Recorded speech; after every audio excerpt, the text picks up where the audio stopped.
Let's go. Good evening, everybody. It's Friday night. You guys know our Friday night date. Thank you to everybody who's gonna join tonight, and thank you to the guys that are gonna be watching this after this live.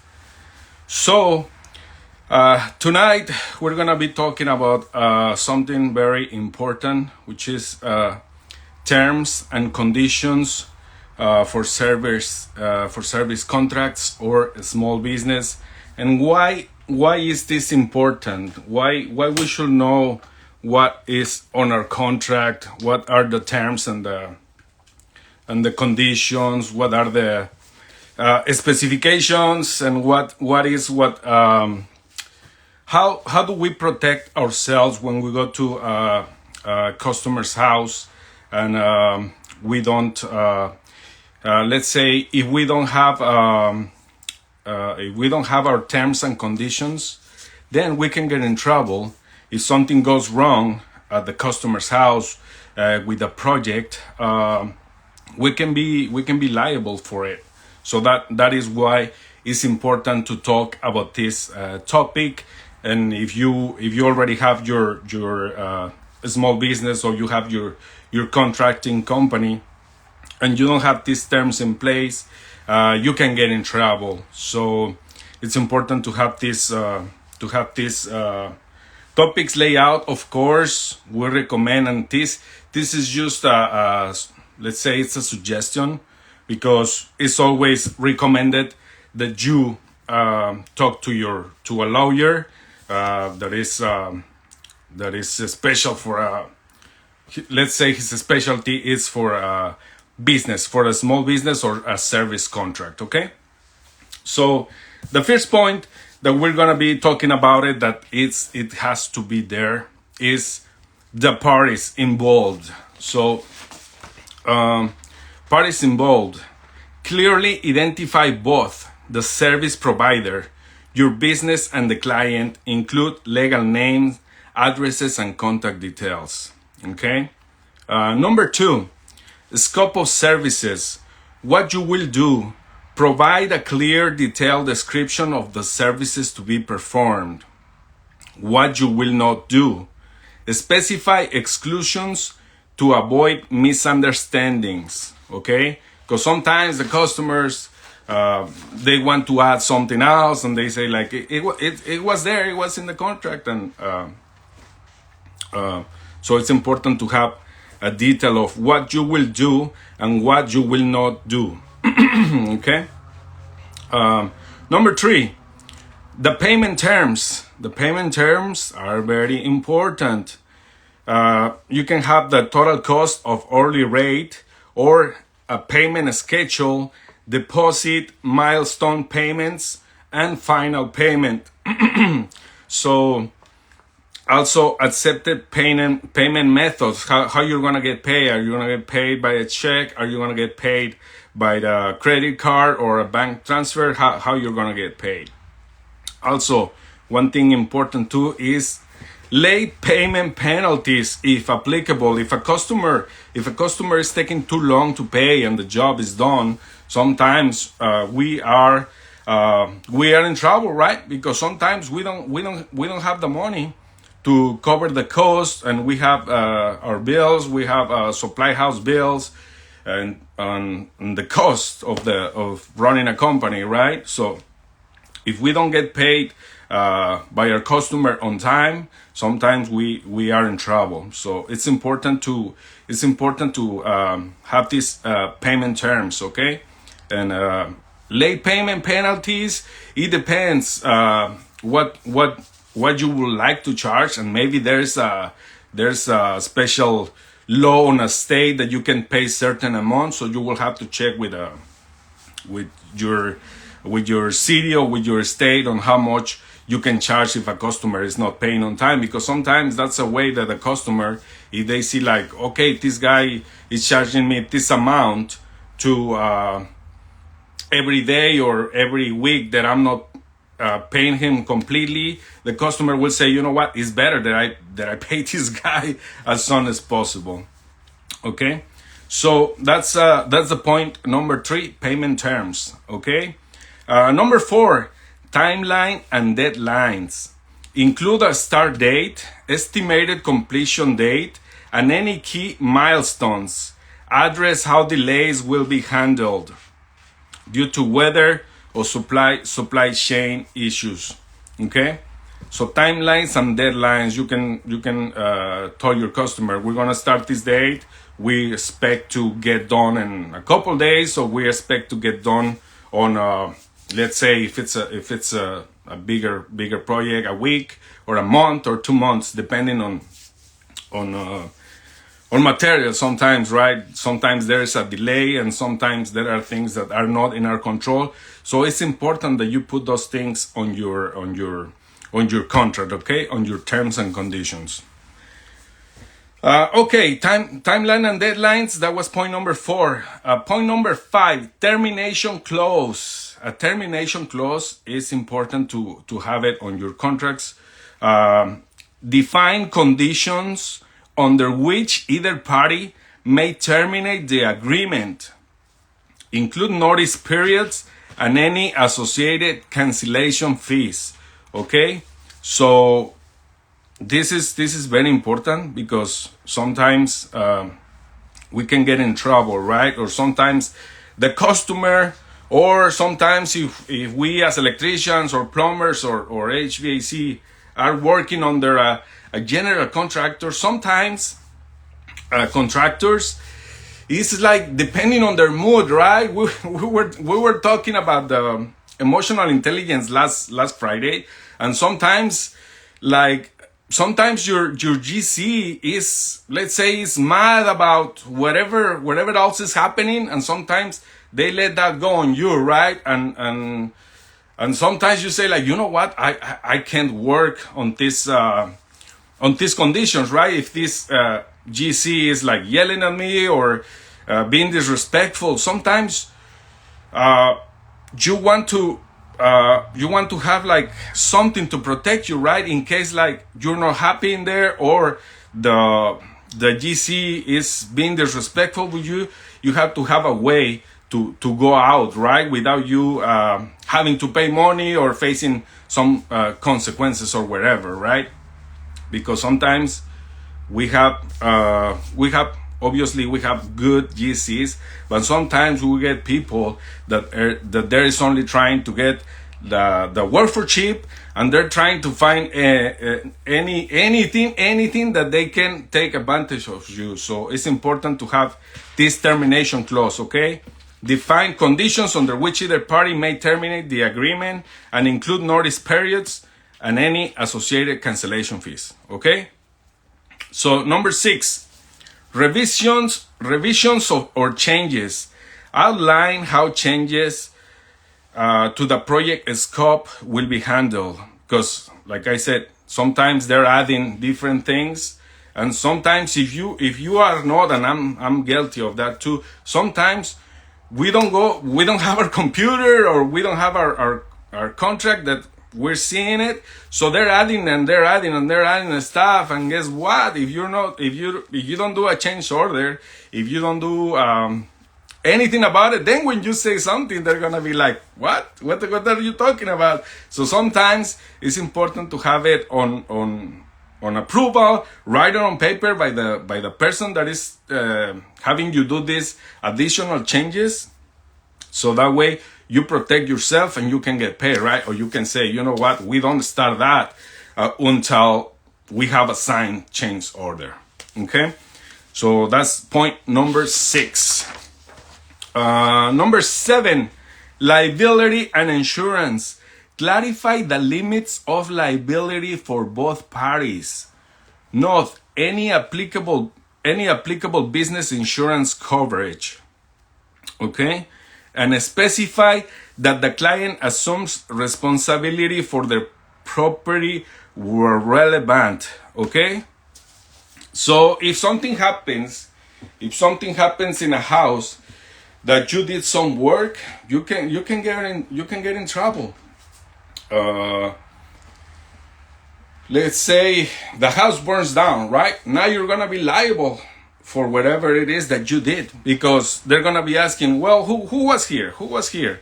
Well, it was an electrician or it was a plumber, and he did something, and they're gonna try to blame it on you. So you have to be able to protect yourself, and having this on paper, the amount of how how your liability is gonna be covered, right? Maybe your liability, if your project is $2,000, maybe you say on this, the liability, what I'm doing is 2,000, so we're liable for $2,000 value, right? Depending, and of course, remember, these are just suggestions. I'm not an expert. I'm not a lawyer, so consult with your lawyer before you do any of this. Okay, so these are just tips, and it's important to have them. And of course, you will decide to protect yourself and talk to a lawyer, right? Sometimes we don't have the budget to pay a lawyer, right? But it's important to have some of this at least written in there in your contract, okay? Thank you, Tari. Thank you, Will. Will is here. Thank you, Will. AP Electric Services. Thank you, ES Solis. Ernie, what's happening, Ernie? Ernie is not traveling anymore. He's getting work done. And Sergio, what's happening, Sergio? Sergio is killing it out there, man. I love it, Sergio. I love it. I love everything you're doing, man. Keep working out there. Mr. Pacifico Electric, Philly's here. What's up, Philly? Flores Electric. Thank you, Flores, for being here. And Flores and my team of smart consultants were the ones who suggest this topic, terms and conditions. So thank you guys for your support. Electricaltime.com, Mr. Steve. We had Steve last week. So thank you, Steve, for your support. I really appreciate it, and I love. He's my teacher. I love him. He knows I love him. And of course, I also figured it out today how to share a story, how to share a Steve's story on my story. So that was an accomplishment, the accomplishment of the day. So now I know how to share someone else's stories on my stories. Okay, we're learning. Everything is changing, and it's technology, right? So nobody knows it all, but we're trying to get better, and that's the deal, right? Get better at least 1% every day. Jesus, Mr. Jesus is a great guy too. And he offered me advice on a commercial project that I'm working on, and I really appreciate that. Jesus, Mr. Red Wolf Electric, thank you for that. Okay, so we're gonna go with our next point. Number 8 is confidentiality and intellectual property. Detail how sensitive or proprietary information will be managed. State who owns deliverables or intellectual property produced during the project. Okay. Number 9. JJ was asking me if a text or email approved changes. I think it will be better on email, right? Because a text, I'm not sure. I think it will be better to have the change order on email. I think will be better. So that way, or you can fill up the change order and take it to them and have them signed, right? So that way you're protected, right? So when you bill them for the change orders, they know, okay, I approve this. So sometimes we gotta think like the worst, right? We gotta work for the best and expect the worst, right? Because like I said, some people is trying to take advantage, right? I've been on jobs where depending on the mood of the general contract, you know, if a person if they don't feel good or they're mad or whatever, they're trying to take it at you, and you know why? It's your fault, and you. What can you do, right? Sometimes emotional intelligence, and a lot of people, they don't know how to handle different situations and different challenges, right? So we have to be like patient, and we have to like always be respectful, even when someone is not being respectful with us. And that live that live helped me the emotional intelligence, because I was observing myself this week, and I was like, man, I'm getting mad. I'm like, why I'm getting mad at this? So I was like, man, this was good, right? If it's helping me, you know, I'm sure probably helping you guys on how are we reacting emotionally to changes or to different situations. Okay, so the point number 9 is dispute resolution. Include a clear process for resolving disputes, such as mediation or arbitration. Specify the governing law and jurisdiction for the contract. Okay, so if there is an issue, let's say if you guys are working on the city of in my case, I'm working on city of Santa Rosa, working on city of Petaluma, or whatever you guys are, LA, Long Beach, San Francisco, Hayward, San Rafael, you know, those are the mediation or arbitration parties in case that there's a dispute, right? Okay. Jesus is saying, he said a good book on that is Laws of Human Nature. Yeah, for sure. Yeah, Laws of Human Nature. Okay, guys, go read that one, and I will try to read it too. And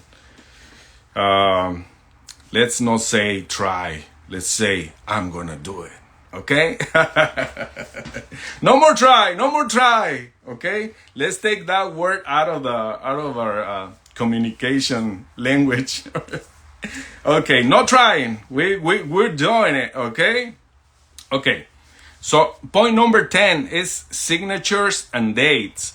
Both parties must sign and date the agreement. Ensure the signatories have the authority to act on behalf of their respective parties. Okay, so signature dates, and their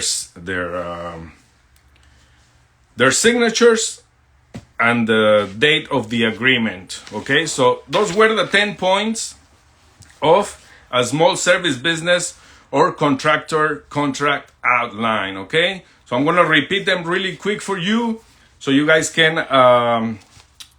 get them again. Okay, is number 1 is parties involved. Number 2 is scope of services. Number 3, payment terms. Number 4, time and deadlines. Number 5, termination clause. Number 6, revisions or changes. Number 7, liability and insurance. Number 8, confidentiality and intellectual property. Number 9, dispute resolution. And number 10, signatures and dates. Okay, so all these are very important to add. If you have not hired a lawyer yet, make sure these are included on your contracts. Okay, so these are to protect yourself from anything that you don't see coming, right? Sometimes we get a feeling, right? Sometimes we're like, I shouldn't get this job, right? But sometimes we need the job and we have to do it, and we have to try to make the customer happy. But some people say like, hey, listen to your gut. If you're getting a feeling that you should not be working with a person, just don't do it, right? Because sometimes people try to take advantage of you. Okay. So I got another page of these things, but some of them were like, and we talk about this one on Build. We talk about this one. This is the force majeure. We talk about this on Build with Mr. Next Gen. He was saying include a clause for unforeseen event like natural disasters, pandemics that may prevent either party from fulfilling the contract. Okay, so it's important to add this clause too in case of something happen. Okay, another one is material ownership and returns. If your service involves providing materials or tools, specify who owns these materials during or after a project. Let's see. These are optional, okay? This non-solicitation clause. What is this? A non-solicitation clause is saying prevent the client from hiring your employees or subcontractors directly for a specified period. Okay, wow, I didn't know about this one. A non-solicitation clause. Because sometimes they try to take your guys, right? They're like, hey, maybe your guy maybe can do it cheaper, right? Okay. Tennessee electrician, sometimes customers who come great in the beginning finish horribly and can become a disaster. Always have to have contracts and terms and conditions for sure. That's why we're talking about this. So our contractors or a small business, if they're offering a service of let's say my brother he has a carpet cleaning company. So if something happens to something in the house, you know who they're gonna blame him, right? So it's important to have this in place, so that way we're protecting our small business. Okay. This one, penalties for breach. Define consequences for either party. If they breach the agreement, financial penalties or termination contract. Okay. Define consequences or for either party if they breach the agreement. Yeah. Maybe we can put a certain amount, right? A certain amount that there is a penalty for breach. Okay. Number 7. Well, this one is these are just optional. Okay. Client responsibilities. Outline any responsibilities that the client must fulfill for the project to proceed smoothly, providing access, timely communication, or require materials. Yeah. So this is important. I have some of this on my terms and conditions, because sometimes the customers they have like furniture on the way, or they have things that they have to be moved, right? And if something happened to, let's say, a expensive piece of furniture, you're gonna have to pay for it, right? Or you're gonna have to pay for an electronic, let's say a TV, right? And those things are not cheap, right? And sometimes if they have quality products, and we're not like we have to like take care of the customers, but also they gotta be able to move some of the stuff so you can get your job done correctly and on a timely manner. Okay. Data protection. Include compliance with data privacy laws like GDPR or CCPA if you handle client data. Okay. So yeah, we gotta check on this one, because I don't think I don't handle a lot of my customers' data, just probably their names and their address. But we have to look into this one, my friends. Data protection, if applicable. Okay. Number 9, refund. They're not. These are numbers, but I'm getting confused. Okay, so it's Friday. Okay. Refund policy. Clarify under what conditions, if any, refunds will be provided. Okay, so this is important too. Yeah, their credit card info. Yeah, for sure. So there is maybe we gotta look into this, guys, because sometimes they're clients that they're paying on credit card. So we have to make sure that we're protecting their information, so we don't get in trouble. Okay. Refund policy. Clarify under what conditions, if any, refunds will be provided. Subcontracting. State whether you can hire subcontractors to fulfill parts of the agreement and clarify your responsibility for their work. So yeah, you guys are adding a subcontractors. Maybe if you guys are cutting sheetrock and you guys are gonna hire someone to repair it, so put this on the agreement that you guys are gonna be paying and your responsibility. Okay. Additional documentation. Mention any attachment or appendices, detailed project plans, invoices, or drawings that are part of the agreement. Okay. So this was the topic of tonight, my friends. Thank you for being here. Terms and conditions and contracts. I've been very lucky that I haven't get in trouble. You know, I'm always trying to do the best that I can and working with people that I trust. Mostly my customers, they're homeowners or a small business owner like me. So I've been really good. But these are important to have them on your contracts, just in case, to protect yourself and protect your small company, guys, because